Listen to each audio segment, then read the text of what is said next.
This video is for educational and informational purposes only. Please do your own research before applying. Indian railways నుంచి అఫీషియల్గా ticket collector, station master ఇలా రకరకాల 8,850 ఉద్యోగాల కోసం అఫీషియల్గా short notice అయితే రిలీజ్ చేశారు. ఈ వేకెన్సీస్లో 10+2 వాళ్ళకంటే ఇంటర్ ఐటీఐ డిప్లొమా చేసిన వాళ్ళకు 3,050 వేకెన్సీస్ ఉన్నవి. మిగతా డిగ్రీ చేసిన వాళ్ళకి 5,800 వేకెన్సీస్ అయితే ఉన్నవి. So all Indian citizens, male candidates and female candidates ప్రతి ఒక్కరు ఎలిజిబుల్ ఉంటారు. మీకు ఎలాంటి ఎక్స్పీరియన్స్ ఏమీ అవసరం లేదు. సో నేను ఇదే వీడియోలో జాబ్స్కి సంబంధించిన ఫుల్ డీటెయిల్స్ ఎక్స్ప్లెయిన్ చేస్తాను కాబట్టి మీరు ఖచ్చితంగా వీడియోని ఎండ్ వరకు చూడండి. అలాగే చాలామంది వీడియోస్ చూస్తున్నారు కానీ లైక్ చేయడం లేదు. మీరు ఇచ్చే ఒక్క లైక్ మాకు ఎంతో ఎంకరేజ్ చేసినట్లుంది కాబట్టి ఖచ్చితంగా మీరు వీడియోని లైక్ చేయండి. అలాగే స్కిప్ చేయకుండా ఎండ్ వరకు చూడండి. అలాగే కొత్త వాళ్ళు ఎవరైనా మన ఛానల్కి వచ్చిన వాళ్ళు ఉంటే వాళ్ళు ఛానల్ని సబ్స్క్రైబ్ చేసుకొని పక్కన ఉన్న బెల్ సింబల్ని కూడా యాక్టివేట్ చేసి పెట్టుకోండి. మేము ఎప్పుడు కొత్త వీడియో పెట్టినా మీకు నోటిఫికేషన్ ద్వారా అప్డేట్ అయితే వస్తుంది. నెక్స్ట్ డీటెయిల్స్లోకి వెళ్ళే కంటే ముందు విద్యాశాఖ నుంచి బంపర్ నోటిఫికేషన్ అయితే వచ్చింది. మినిమం 12th నుంచి ఏదైనా డిగ్రీ, పిహెచ్డి చేసిన వాళ్ళ వరకు ఎవరైనా ఎలిజిబుల్ ఉంటారు. ఇందులో టోటల్ 9 రకాల వేకెన్సీస్ అయితే ఉన్నవి. సో అస్సలు మిస్ చేసుకోకండి. దీనికి సంబంధించిన డీటెయిల్ వీడియో కూడా చేశాను. ఆ వీడియో మన ఛానల్లో ఉంటుంది. అదే వీడియో లింక్ని మీకు పైన కార్డ్స్లో కూడా ఇస్తాను, అక్కడ నుంచి యాక్సెస్ చేసుకోవచ్చు. సో ఈ ఆపర్చునిటీ ఇండియన్ రైల్వేస్ కింద పనిచేస్తున్న ఆర్ఆర్బీ వాళ్ళు ఎన్టీపీసీ విభాగంలో అండర్ గ్రాడ్యుయేట్ వాళ్ళకు, గ్రాడ్యుయేట్స్ వాళ్ళ కోసం 8,000కి పైగా వేకెన్సీస్కి నోటిఫికేషన్ రిలీజ్ చేస్తారు. మీరు కావాలనుకుంటే వీళ్ళ అఫీషియల్ వెబ్సైట్లోనే మీకు అప్లికేషన్ ఇవన్నీ ఉంటాయి, చూసుకోవచ్చు. www.rrb.gov.in అని చెప్పి ఆ లింక్ని కింద డిస్క్రిప్షన్లో, కామెంట్ సెక్షన్లో ఇస్తాను. కావాలంటే మీరు గూగుల్లో కూడా సెర్చ్ చేసుకోవచ్చు. సో ఫస్ట్ నోటిఫికేషన్ ఓవర్వ్యూ అయితే చూద్దాము. ఈ ఆపర్చునిటీ మీకు ఆర్ఆర్బీ రైల్వే రిక్రూట్మెంట్ బోర్డు వాళ్ళు అయితే ఎన్టీపీసీలో గ్రాడ్యుయేట్ మరియు అండర్ గ్రాడ్యుయేట్ పోస్టుల కోసం రిక్రూట్మెంట్ చేస్తున్నారు. టోటల్ 8,850 వేకెన్సీస్ ఉన్నవి. 12th నుంచి ఏదైనా డిగ్రీ చేసిన వాళ్ళ వరకు అప్లికేషన్ చేసుకోవచ్చు. మీకు ఎలాంటి ఎక్స్పెన్స్ ఏమీ అవసరం లేదు. మీకు బేసిక్ పేలే 19,900 నుంచి 35,400 వరకు శాలరీస్ ఉంటాయి. అక్రాస్ ద ఇండియా మీకు పోస్టింగ్ ఉంటుంది. మన సికింద్రాబాద్ జోన్లో, మన ఓన్ స్టేట్లో ఉన్న రైల్వే స్టేషన్స్లో కూడా మీరు పోస్టింగ్ కూడా పొందొచ్చు. సో వేకెన్సీస్ని డివైడ్ చేశారు కదా. గ్రాడ్యుయేట్స్కి అయితేనేమో 5,800 వేకెన్సీస్ ఇచ్చారు. అండర్ గ్రాడ్యుయేట్స్కి అయితేనేమో 3,050 వేకెన్సీస్ ఇచ్చారు. అలా టోటల్ 8,850 వేకెన్సీస్ అయితే ఉన్నవి. ఎలిజిబిలిటీ క్రైటీరియా చూడండి. గ్రాడ్యుయేట్ పోస్ట్లకి మీరు ఏ డిగ్రీ చేసినా ఎలిజిబుల్ ఉంటారు. డిగ్రీ కానీ, బీటెక్ కానీ, బీఫార్మసీ కానీ, లేదా హైయర్ స్టడీ చేసిన ఎలిజిబుల్ ఉంటారు. ఏజ్ లిమిట్స్ మాత్రం మినిమం 18 నుంచి మాక్సిమం 33 ఇయర్స్ జనరల్ వాళ్ళు అప్లికేషన్ చేసుకోవచ్చు. అదే అండర్ గ్రాడ్యుయేట్ పోస్ట్లకి అయితే మినిమం 12th పాస్ అయితే చాలా, అంటే ఇంటర్ కానీ, ఐటీఐ కానీ, డిప్లొమా పాస్ అయితే సరిపోతుంది. మినిమం 18 నుంచి మాక్సిమం 30 ఇయర్స్ ఏజ్ లిమిట్ ఉన్న వాళ్ళ వరకు ఈ జాబ్స్కి అప్లికేషన్ చేసుకోవచ్చు. ఎస్సీ ఎస్టీ వాళ్ళకు 5 ఇయర్స్ ఏజ్లో రిలాక్సేషన్ ఉంటుంది. అదే ఓబీసీ వాళ్ళకైతేనేమో 3 ఇయర్స్ ఏజ్లో రిలాక్సేషన్ ఉంటుంది. అంటే ఎస్సీ ఎస్టీ వాళ్ళు +5 ఇయర్స్ యాడ్ చేసుకోండి, ఓబీసీ వాళ్ళు +3 ఇయర్స్ని యాడ్ చేసుకోండి, సరిపోతుంది. సాలరీ డీటెయిల్స్ చూస్తే గ్రాడ్యుయేట్ పోస్టులకి లెవెల్ 5 నుంచి లెవెల్ 6 ప్రకారం వరకు మీకు బేసిక్ పేలే 29,200 నుంచి 35,400 ఉంటుంది. అదే అండర్ గ్రాడ్యుయేట్ పోస్టులకి అయితే లెవెల్ 2 నుంచి లెవెల్ 3 వరకు 19,900 నుంచి 21,700 బేసిక్ పేలే ఉంటాయి. ఇవి సెంట్రల్ గవర్నమెంట్లో రైల్వేస్లో జాబ్స్ కాబట్టి మీకు బేసిక్ పేలతో పాటు DRS alliance, HRA house rent alliance, TA transport alliance, medical alliance, pension alliance, ఇలా అన్ని అలయన్సెస్ కలుపుకొని మీరు ఈజీగా మంత్లీ 40 నుంచి 45,000 పైగానే శాలరీస్ అయితే పొందొచ్చు. నెక్స్ట్ సెలక్షన్ ప్రాసెస్ ఎలా ఉంటుందంటే, అప్లై చేసుకున్న వాళ్ళకి మన ఓన్ స్టేట్లోనే ఎగ్జామ్స్ కండక్ట్ చేస్తారు. మీరు ఏ సెంటర్స్ సెలెక్ట్ చేసుకుంటే ఆ సెంటర్స్లోనే ఎగ్జామ్స్ కండక్ట్ చేస్తారు.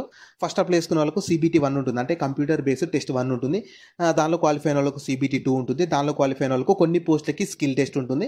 దాని తర్వాత DBA డాక్యుమెంట్ వెరిఫికేషన్, ఫైనల్గా మెడికల్ టెస్ట్ ద్వారా మెరిట్ లిస్ట్ తీసి సెలక్షన్ అయితే చేస్తారు. నెక్స్ట్ ఈ CBT 1 ప్యాటర్న్ చూడండి. జనరల్ అవేర్నెస్ నుంచి 40 questions 40 marks, mathematics and reasoning నుంచి 30 క్వశ్చన్స్ 30 మార్క్స్ ఉంటుంది. Total 100 questions 100 marks, 90 minutes duration ఉంటుంది, అంటే 1.5 hour డ్యూరేషన్ ఉంటుంది, చూసుకోండి.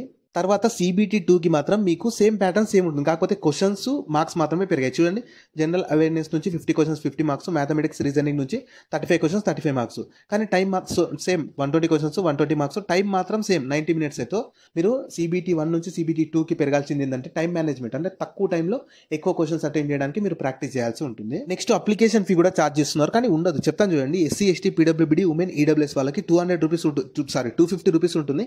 కానీ మీరు CBT 1 అటెంప్ట్ చేస్తే ఆ 250 రూపీస్ కూడా రిఫండ్ చేస్తారు. మిగతా జనరల్ ఓబీసీ వాళ్ళకైతేనేమో 500 రూపీస్ ఉంటుంది, కాకపోతే వీళ్ళకు 500 రూపీస్ పే చేస్తే 400 రూపీస్ రిఫండ్ చేస్తారు. సో మ్యాక్సిమం రిఫండబులే ఉంది కాబట్టి మంచి ఇంట్రెస్ట్ ఉండి రైల్వేస్లో పర్మనెంట్ జాబ్ కొట్టాలి ఎన్టీపీసీలో అనుకునే వాళ్ళు ఈ అవకాశాన్ని మాత్రం అస్సలు వదులుకోకండి. ఈ అప్లికేషన్ ఫీ కూడా వీళ్ళ అఫీషియల్ వెబ్సైట్ అయినా ఆర్ఆర్బీ అఫీషియల్ వెబ్సైట్లోనే పే చేయాలి, బయట ఎక్కడ ₹1 కూడా పే చేయాల్సిన అవసరం అయితే లేదు. నెక్స్ట్ ఇంపార్టెంట్ డేట్స్ చూస్తే మీకు actual notification short notice release అయింది, కానీ ఇంకా అప్లికేషన్ స్టార్ట్ అవ్వలేదు. మీకు షార్ట్ నోటీసు 2 అండర్ గ్రాడ్యుయేట్స్కి 29th సెప్టెంబర్ రోజు రిలీజ్ అయింది. అప్లికేషన్ వచ్చేసి గ్రాడ్యుయేట్ పోస్టులకి 21 అక్టోబర్ 2025 నుంచి 28 నవంబర్ 2025 వరకు వీళ్ళ అఫీషియల్ ఆర్ఆర్బీ వెబ్సైట్లోనే రిజిస్టర్ చేసుకొని అప్లికేషన్ చేసుకోవాలి. అదే అండర్ గ్రాడ్యుయేట్ పోస్టులకి అయితే 28 అక్టోబర్ 2025 నుంచి 27 నవంబర్ 2025 వరకు ఆర్ఆర్బీ అఫీషియల్ వెబ్సైట్లోనే రిజిస్టర్ చేసుకొని అప్లికేషన్ చేసుకోవాలి. మీకు అప్లికేషన్ స్టార్ట్ అయినాక ఫుల్ డీటెయిల్ అప్లికేషన్ ప్రాసెస్ కావాలంటే ఖచ్చితంగా ఈ వీడియోని లైక్ చేసి కింద కామెంట్స్లో అప్లికేషన్ ప్రాసెస్ అని చెప్పి కామెంట్ చేయండి. నేను ఖచ్చితంగా ఈ 21st రోజే full detail video application process చేస్తాను. గ్రాడ్యుయేట్స్కి 28th రోజు అండర్ గ్రాడ్యుయేట్స్కి కూడా అప్లికేషన్ ప్రాసెస్ చేస్తాను. మీ రెస్పాన్స్ని బట్టి చేస్తాను కాబట్టి ఖచ్చితంగా వీడియోని లైక్ చేసి కింద కామెంట్స్లో అప్లికేషన్ ప్రాసెస్ అని చెప్పి కామెంట్ చేయండి. సో ఎలా అప్లై చేసుకోవాలనేది ఫస్ట్ చెప్తాను, దాని తర్వాత చూపిస్తాను. ఫస్ట్ వీళ్ళ అఫీషియల్ వెబ్సైట్ అయినా www.rrb.gov.in అఫీషియల్ వెబ్సైట్కి వెళ్ళాలి. అదే లింక్ని మీరు గూగుల్లో సర్చ్ చేసిన వస్తుంది, కింద డిస్క్రిప్షన్లో కామెంట్లో కూడా పిన్ చేస్తాను. దానిలో ఫస్ట్ రిజిస్టర్ చేసుకోవాలి. దాని తర్వాత కొన్ని డాక్యుమెంట్స్ అడుగుతుంది, ఇచ్చేసాక ఫీ మీ కేటగిరీని బట్టి ఫీ వస్తుంది కదా, ఆ ఫీ పే చేశాక సబ్మిట్ చేస్తే మీ అప్లికేషన్ కంప్లీట్ అయిపోతుంది. జాబ్ లింక్ ని వీడియో కింద డిస్క్రిప్షన్ లో అలాగే కామెంట్ సెక్షన్ లో పిన్ చేసా. ఫస్ట్ లింక్ ఓపెన్ చేస్తే వెబ్సైట్ ఓపెన్ అవుతుంది. అందులో జాబ్ ఫుల్ డీటెయిల్స్ ఉంటాయి. చూసాక కిందకి స్క్రోల్ చేస్తే నోటిఫికేషన్ పీడిఎఫ్ ఉంటుంది. దాన్ని డౌన్లోడ్ చేసుకొని డీటెయిల్స్ అన్ని చెక్ చేశాక కిందనే అప్లై లింక్ ఉంటుంది. దానిపైన క్లిక్ చేస్తే స్క్రీన్ మీద కనిపిస్తున్నట్లు వీళ్ళ official website RRB official website open అవుతుంది, rrb.gov.in అని చెప్పి. సో ఇంకా మీకు అప్లికేషన్ స్టార్ట్ అవ్వలేదు కాబట్టి 21 అక్టోబర్ నుంచి స్టార్ట్ అవుతుంది. అప్పటి నుంచి మీకు వీళ్ళ అప్లికేషన్ ఫామ్ కూడా ఓపెన్ అవుతుంది. సో మీరు అప్పటి నుంచి అప్లికేషన్ అయితే చేసుకోవాల్సి ఉంటుంది. ఇంకా మీకు అప్లికేషన్ అయితే స్టార్ట్ అవ్వలేదు, కాకపోతే కింద డిస్క్రిప్షన్లో మీకు అప్లై లింక్ కూడా ప్రొవైడ్ చేస్తాను. మీరు అక్కడ నుంచి యాక్సెస్ అయితే చేసుకోవచ్చు. నేను మళ్ళీ చెప్తున్నాను, ఫుల్ డీటెయిల్ అప్లికేషన్ ప్రాసెస్ కావాలంటే వీడియోని లైక్ చేసి కింద కామెంట్స్లో అప్లికేషన్ ప్రాసెస్ అని చెప్పి కామెంట్ చేస్తే నేను 21st రోజు మీకు మీ రెస్పాన్స్ని బట్టి ఫుల్ డీటెయిల్ వీడియో అప్లికేషన్ అయితే చేస్తాను. సో ఈ ఆపర్చునిటీ మన సెంట్రల్ గవర్నమెంట్ రైల్వేస్ కింద పనిచేస్తున్న ఆర్ఆర్బీ రైల్వే రిక్రూట్మెంట్ బోర్డు వాళ్ళు అయితే అఫీషియల్గా షార్ట్ నోటీస్ అయితే రిలీజ్ చేస్తారు. సో అండర్ గ్రాడ్యుయేట్స్ వాళ్ళకైతేనేమో 3000కి పైగా వేకెన్సీస్ ఉన్నాయి, గ్రాడ్యుయేట్స్ వాళ్ళకైతేనేమో 5000కి పైగా వేకెన్సీస్ ఉన్నాయి. కాబట్టి మంచి ఆపర్చునిటీ, రైల్వేస్లో పర్మనెంట్ జాబ్ చేయాలనుకునే వాళ్ళకి ఇది చాలా అంటే చాలా మంచి ఆపర్చునిటీ కాబట్టి ఎవ్వరు కూడా అవకాశాన్ని మిస్ చేసుకోకండి. సో వీటికి సంబంధించిన లింక్స్ అన్ని వీడియో కింద డిస్క్రిప్షన్ లో అలాగే కామెంట్ సెక్షన్ లో పిన్ చేసా చూడండి. అలాగే మీ ఫ్రెండ్స్ అండ్ ఫ్యామిలీ మెంబర్స్ అందరికి కూడా షేర్ చేయడం మాత్రం మర్చిపోకండి. మీకు జాబ్స్ గురించి ఎలాంటి డౌట్స్ ఉన్నా సరే కింద కామెంట్స్ లో అడగండి. నేను ఖచ్చితంగా ప్రతి కామెంట్ కి రిప్లై అయితే ఇస్తాను.